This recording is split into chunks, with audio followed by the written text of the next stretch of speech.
আন্তর্জাতিক নারী নির্যাতন প্রতিরোধ রোকেয়া দিবস ২০২৫ উদযাপন উপলক্ষে র্যালি ও আলোচনা সভা। মানিকগঞ্জ প্রতিনিধি আজাহার হোসেনের প্রতিবেদনে।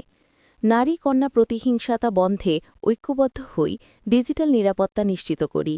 এই প্রতিপাদ্য নিয়ে অনুষ্ঠিত হল মানিকগঞ্জ জেলা প্রশাসন ও মহিলা বিষয়ক অধিদপ্তর ও জাতীয় মহিলা সংস্থা আয়োজনে আন্তর্জাতিক নারী নির্যাতন প্রতিরোধ ২০২৫ ও রোকেয়া দিবস।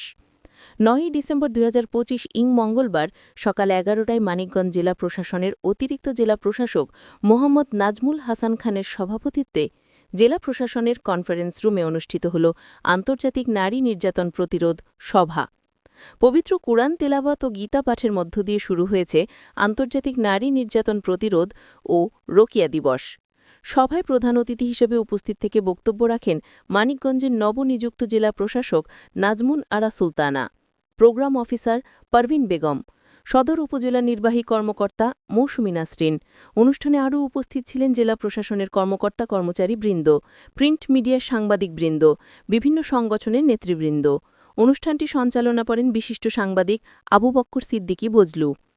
অনুষ্ঠান শেষে কর্মসূচির আওতায় বিভিন্ন ক্যাটাগরিতে জেলা উপজেলা ভিত্তিক অদম্য নারী পুরস্কার মনোনীত প্রার্থীদেরকে সম্মাননা প্রদান করা হয়।